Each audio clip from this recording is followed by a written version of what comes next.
এই তোমার ওড়নাটা ঠিক করো, সব তো দেখাই যাচ্ছে। ওড়না তো ঠিক আছে, কোথায় কি দেখা যাচ্ছে? ভালো করে দেখো, সব দেখা যাচ্ছে। আরে এইটুকু দেখা গেলে কি হবে? আর আমি তো তোমার এখন সামনেই আছি, তুমি আমার সব দেখতেই পারো, তাতে সমস্যার কি আছে?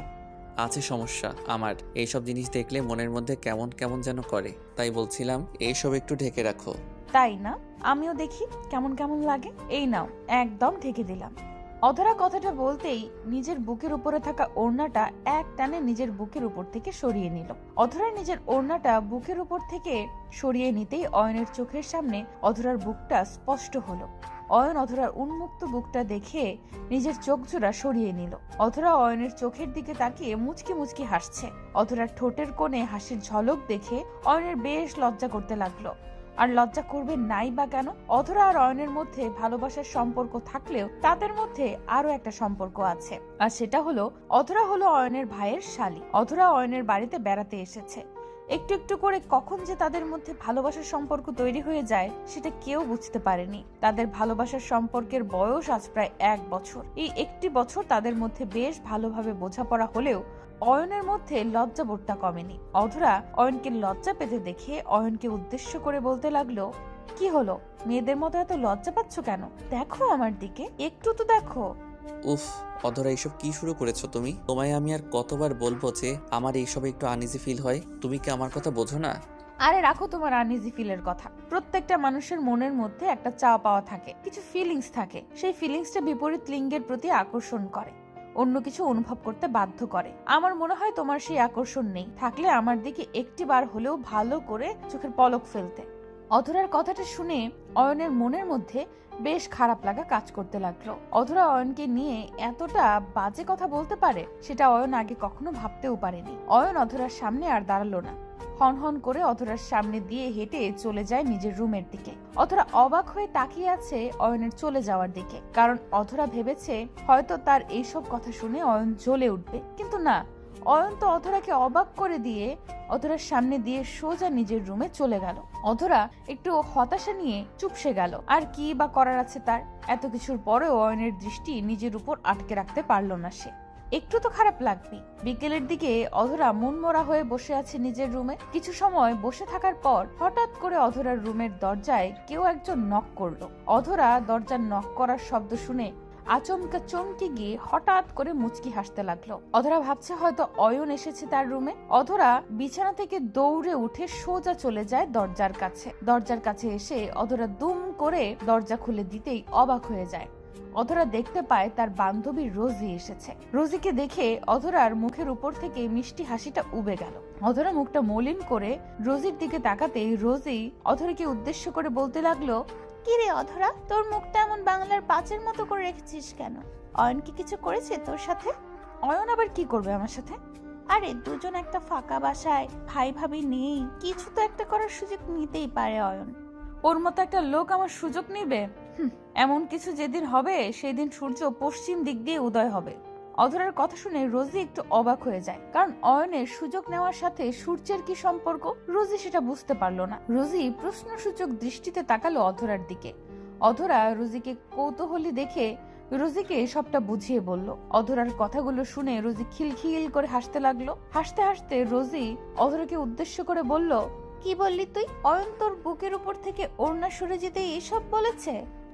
রে, ফাটা কপাল আমার।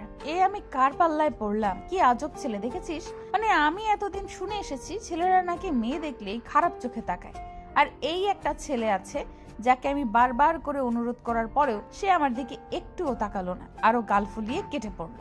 আরে অধরা, তুইও কিন্তু বেশি একটু বাড়াবাড়ি করছিস। অয়ন এইসব বিষয় একটু লাজুক, ওকে আস্তে ধীরে সামলাতে হবে। হুট করে ওকে এমন কথা শুনিয়ে দেওয়াটা মোটেও উচিত হয়নি তোর। মাথাটা ভীষণ গরম ছিল রে, তাই আর কি শুনিয়ে দিয়েছি। এখন কি করা যায় বলতো? এই ছেলের লজ্জাটা হরণ করতে হবে আমায়। একটা আইডিয়া দে। আচ্ছা তবে শোন। রোজি অধরার কানের মধ্যে তার প্ল্যানটা ভালো করে দিয়ে দিল। অধরা রোজির এই প্ল্যানটা শুনে মুচকি হেসে ফেললো। রোজির কথা শেষ হতেই রোজি অধরার রুম থেকে বেরিয়ে চলে যায়। এইদিকে অধরা আপন মনে মুচকি মুচকি হাসছে। অয়ন নিজের রুমে বসে আছে। অয়নের মুড অফ। অধরা তাকে নিয়ে এত বাজে কথা কি করে বলতে পারে সেটাই ভাবছে অয়ন। অয়ন কিছু সময় বসে থাকার পর হঠাৎ করে অয়নের কানে ভেসে আসতে লাগলো কিছু শব্দ। অয়ন কান খাড়া করে শোনার চেষ্টা করতেই অয়ন চমকে যায়। এটা তো অধরার গলার কণ্ঠস্বর। অধরা কারোর সাথে ফোনে কথা বলছে। অয়ন বসা থেকে উঠে দৌড়ে দরজার পাশে গিয়ে কান পেতে শুনতে লাগলো অধরার ফোনে কি বলছে।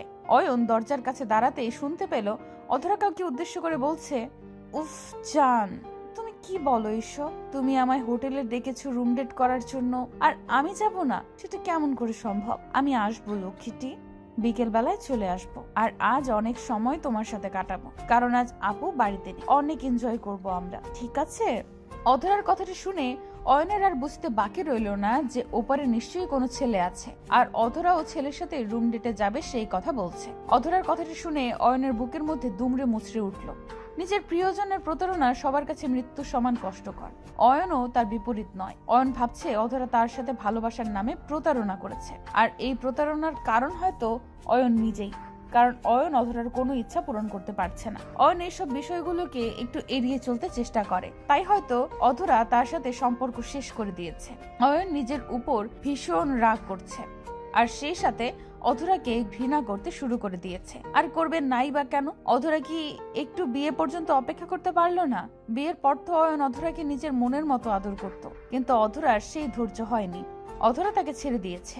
অয়ন নিজের রুমে বসে চোখের জল ফেলছে, আর তার প্রিয়জন অন্য কারোর সাথে রুম ডেটে যাবে কথাটা ভাবতেই বুকের মধ্যে বারবার কম্পন সৃষ্টি হচ্ছে অয়নের।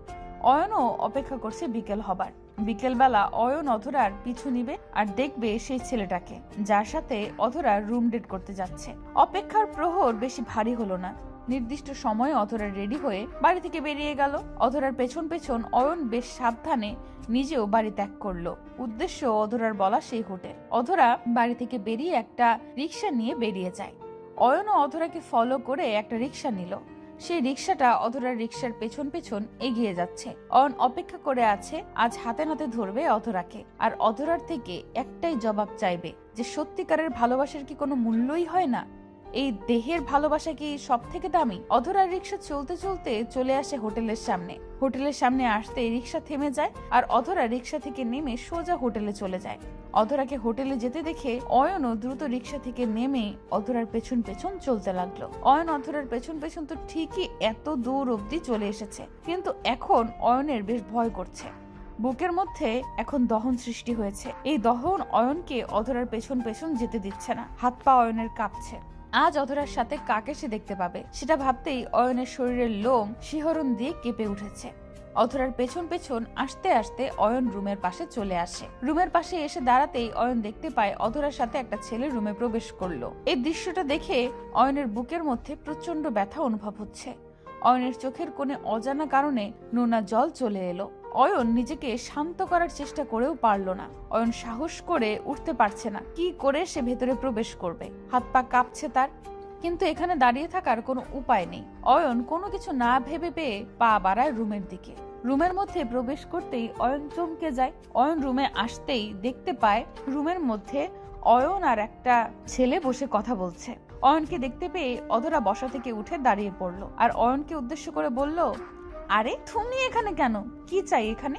ছি ছি ছি, আমার ভাবতে অবাক লাগছে যে আমি তোমার মতো একটা মানুষকে ভালোবেসেছি। তুমি এতটা নীচ সেটা আমার জানা ছিল না। আমায় ভালোবাসার আশা দেখিয়ে আজ অন্য এক ছেলের সাথে ছি। হ্যাঁ, আমি অন্য একটা ছেলের সাথে রুম ডেট করতে এসেছি। এতে এত অবাক হওয়ার কি আছে? আমি তো আর কোনো পুতুল না যে তোমার কথা মতো চলবো। আমার মন আমার যা ইচ্ছা হবে তাই করব। তাই না? আজ তোমার একার মন হয়ে গেছে, আমি তোমার মনের মধ্যে আর নেই। আমি তোমার কেউ না, তাই তো? ঠিক আছে, আমি আর জীবনেও তোমার কাছে আসবো না ভালোবাসার অধিকার নিয়ে। তবে তার আগে এই ছেলেটার এমন অবস্থা করব যে এই ছেলেটা অন্য কোনো মেয়ের দিকে আর জীবনেও চোখ তুলে তাকাতে সাহস করবে না। অয়ন নিজের কথাটা শেষ হতে না হতেই ছেলেটার দিকে দৌড়ে এগিয়ে গেল। অধরাও অয়নকে আটকাতে অয়নের পেছন পেছন দৌড়াতে লাগলো, তবে অয়নকে আটকাতে পারলো না। অয়ন ছেলেটার সামনে এসে দুম করে ছেলেটার কলার চেপে ধরতেই অয়ন থমকে যায়, কারণ এই ছেলের শরীরটা মোটেও কোনো ছেলের শরীরের মতো লাগছে না। ভীষণ নরম আর কোমল লাগছে এই দেহটা। অয়ন ছেলেটার শার্টের কলার ধরে জোরে টান দিতেই ছেলেটার মুখের উপর থেকে রুমাল সরে যায়। অয়ন ছেলেটার মুখের দিকে তাকাতেই ভীষণ অবাক হয়ে যায়। অয়ন ছেলেটার দিকে তাকিয়ে চমকে গিয়ে আপন মনে বলতে লাগলো, এটা কি? এ তো কোনো ছেলে না, বরং মেয়ে। আর এই মেয়েটা তো আর কেউ না, অধরার বান্ধবী রোজি। অয়ন রোজির দিকে তাকিয়ে প্রশ্নসূচক কণ্ঠে বলতে লাগলো, আরে রোজি, তুমি এখানে? আর ছেলের পোশাক পরে এখানে এসব কি হচ্ছে? কেউ কি আমায় বলবে? অয়নের কথার বিপরীতে অধরা ও রোজি বেশ শব্দ করে হাসতে লাগলো। অয়ন ওদের এই রহস্যজনক হাসির মানে বুঝতে পারলো না। অধরা অয়নকে উদ্দেশ্য করে বলতে লাগলো, আরে তুমিও না অয়ন, ভাবলে কি করে আমি তোমার ছাড়া অন্য কাউকে পছন্দ করব, আর যার তার সাথে আমি রুম ডেটে চলে আসব?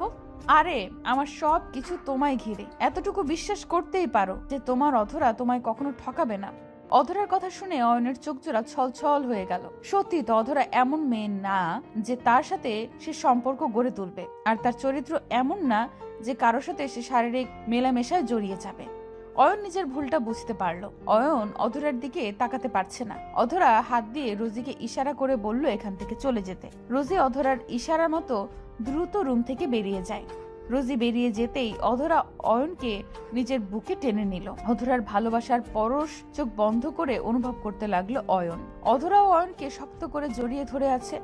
মনে হচ্ছে অধরার থেকে অয়নকে কেউ যেন কেড়ে নিতে চাইছে, তাই নিজের সর্বশক্তি দিয়ে জড়িয়ে ধরে আছে অয়নকে। অয়ন অধরার মাথাটা নিজের বুকের উপর থেকে আলতো করে তুলে নিয়ে অধরার কপালে নিজের ঠোঁটজোড়া ছুঁয়ে চুমু খেল। অয়নের ঠোঁটের পরশ পেতেই অধরা অয়নের চোখ বরাবর দৃষ্টিপাত করে আদুরে গলায় অয়নকে উদ্দেশ্য করে বলতে লাগলো, এত কষ্ট করে রুম ডেট করতে এসেছি, সাথে তো কোনো ছেলে নেই, তুমি কি আমার রুম ডেট পার্টনার হবে? টাকাগুলো না হয় নষ্ট হবে। তুমি এখনো সেই সব কথায় আটকে আছো? ইচ্ছে করছে তোমার নাকটা ফাটিয়ে দিই। চলো আজকে বিয়ে করে ফেলি, তারপর দেখি কোথায় কোথায় আদর লাগবে তোমার। কি আজকের মধ্যেই বিয়ে? আপুদুল্লাহ ভাই জানতে পারলে কি হবে জানো তুমি? অত শত জানতে চাই না, আমি জানতে চাই শুধু তুমি কি রাজি, নাকি আমি অনবরত পাত্রী খুঁজবো?